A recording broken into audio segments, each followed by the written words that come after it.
O protestantismo foi apenas um movimento reformador ou ele abriu as portas para algo muito maior? Algo que nem os próprios reformadores imaginaram. No vídeo de hoje, a gente vai entender a relação que existe entre a rejeição da autoridade da igreja e o movimento de racionalismo extremo que deu origem posteriormente ao neoateísmo no mundo moderno.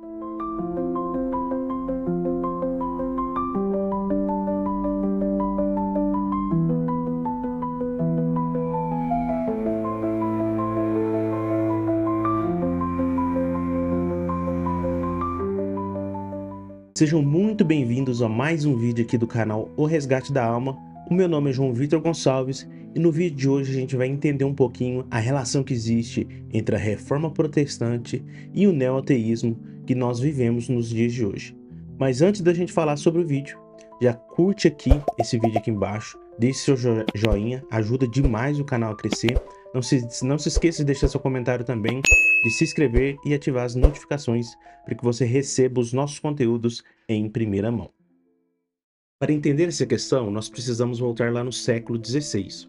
A reforma protestante começou como um protesto contra supostos abusos da igreja, mas acabou resultando em algo muito maior, uma ruptura completa com a autoridade eclesiástica da igreja e o surgimento posteriormente do livre exame das escrituras. Antes da reforma, a unidade doutrinária era mantida pelo magistério da igreja, ou seja, todos os fiéis criam exatamente naquilo que o próprio magistério da igreja determinava como doutrina e dogmas de fé. Com o Lutero e os outros reformadores, essa ideia de uma unidade doutrinária caiu por terra, na medida que os próprios reformadores, ao interpretar livremente as escrituras sem o apoio do magistério, começaram a trazer discordâncias entre suas doutrinas. Por disso é o colóquio de Marburgo, onde Lutero e Zwinglio tiveram um grande embate com relação à doutrina da Sagrada Eucaristia. O princípio da livre interpretação das Escrituras rapidamente gerou grandes divisões dentro do protestantismo,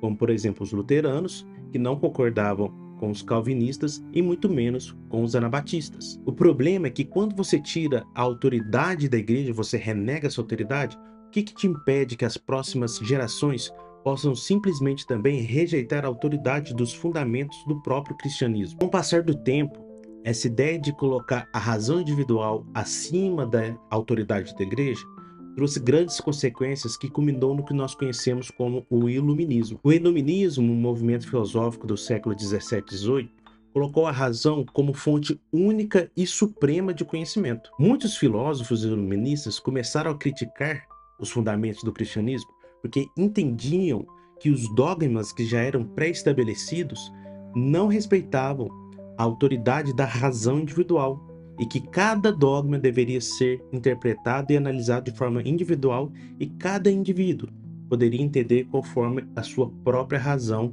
assim o dizia. Por exemplo, Voltaire e Rousseau foram dois filósofos que criticaram as religiões organizadas, como estrutura, dizendo que elas eram simplesmente frutos de mera invenção humana. Então aquilo que começou lá com Lutero, na Reforma Protestante, como um movimento que se dizia apenas um protesto contra supostos abusos na igreja, resultou em um movimento que estava negando todo o cristianismo como base da própria sociedade. E aí vem a seguinte pergunta: se a nossa razão ela é suficiente para interpretar a Bíblia de modo individual, por que ela também não é suficiente para interpretar a fé e a moral?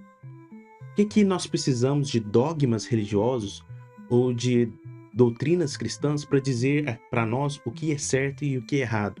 O que a sociedade pode ou não fazer? O que o indivíduo pode ou não fazer da sua própria vida? A partir disso, começou um forte questionamento da própria existência de Deus.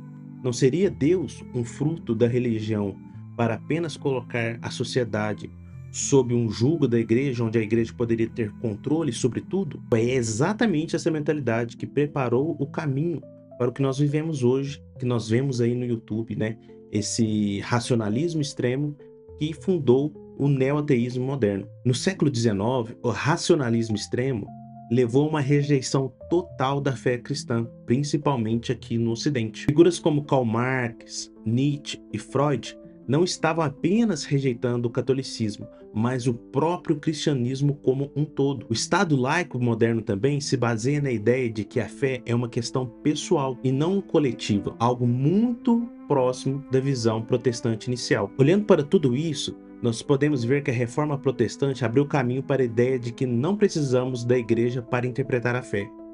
Mas será que essa ideia também não acabou levando muitos a acreditarem que não precisamos de Deus para interpretar a realidade? Então, nós podemos dizer que o protestantismo causou o ateísmo? Não diretamente, é claro. Mas nós podemos dizer que o protestantismo ele criou o ambiente onde a fé se tornou algo subjetivo, onde cada um poderia crer conforme aquilo que lhe convia, e abriu o caminho para que houvesse na sociedade secular um ateísmo onde o próprio Deus pudesse ser questionado. É por isso que hoje, no século XXI, principalmente aqui no YouTube, nós vemos grandes figuras representantes do ateísmo moderno e grandes figuras representantes da apologética protestante usando dos mesmos argumentos contra as verdades da fé católica. Não obstante, nós vemos pessoas como Matheus Benites e Lucas Banzoli refutando, entre aspas, o milagre do sol, né, de Nossa Senhora de Fátima, porque simplesmente não houve fotos daquele milagre. Uma outra coisa também utilizada por Antônio Miranda e por outros apologetas protestantes é que toda filosofia medieval, toda filosofia escolástica é baseada numa filosofia ultrapassada, né, uma filosofia aristotélica, já que Aristóteles vivia no mundo antigo e toda a sua noção de física, né, mecânica, poderia ser um pouco ultrapassada, e isso garante que toda a filosofia de Aristóteles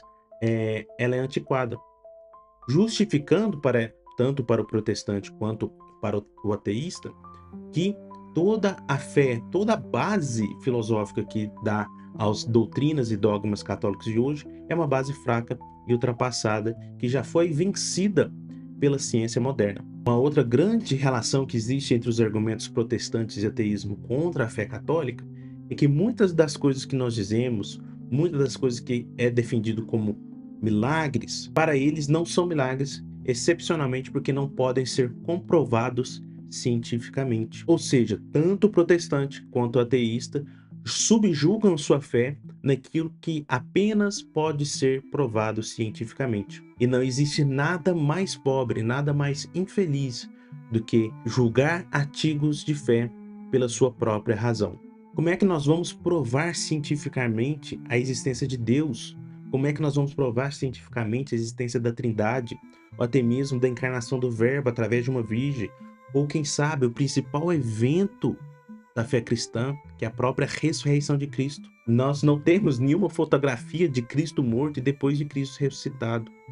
Então, a partir do momento que nós jogamos luz apenas para a razão e esquecemos da nossa fé, nós nos tornamos cada vez mais ateístas. É isso que nós vemos, por exemplo, os países que começaram a reforma protestante, hoje se tornaram grandes países ateístas, né? Grandes países ateus no mundo. Então, em resumo, o protestantismo ele não causou diretamente o ateísmo moderno, mas enfraqueceu toda a base doutrinária que sustentava a fé cristã. O iluminismo aproveitou essa abertura da reforma protestante para exaltar a razão acima da fé e rejeitar as revelações dos dogmas católicos. Então, houve um grande cenário propício para o desenvolvimento do ateísmo moderno, onde existe uma grande descrença e subjetivismo religioso. Se hoje nós vemos uma sociedade cada vez mais relativista e secular, cada vez mais cética, talvez seja porque a fé cristã deixou de ser vista como algo objetivo e passou a ser tratada como apenas uma opinião pessoal. Se nós quisermos resistir ao avanço do secularismo e do ateísmo, precisamos voltar às raízes da sociedade cristã. Precisamos de uma fé sólida, baseada na tradição, no magistério e nas sagradas escrituras. É por isso que a Igreja Católica continua sendo a única barreira real contra o relativismo moderno e contra o ateísmo. Bom, se você gostou do vídeo de hoje, deixe aqui embaixo o seu comentário, compartilhe com aquele amigo seu e não se esqueça de se inscrever e ativar as notificações. Eu te vejo no próximo vídeo. Salve Maria e viva Cristo Rei!